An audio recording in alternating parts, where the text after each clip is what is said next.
Hola a todos, en este vídeo voy a mostrar cómo conectar estos auriculares en la aplicación.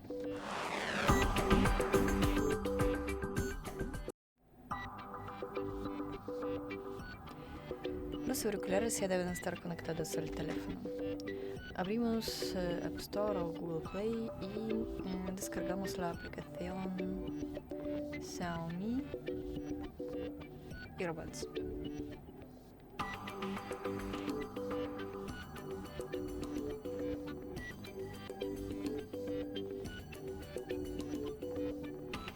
Abrimos la aplicación,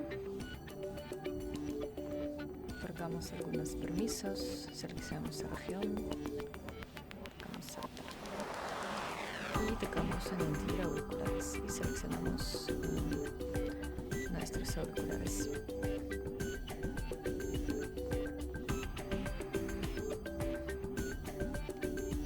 Podemos poner los auriculares en modo de emparejamiento.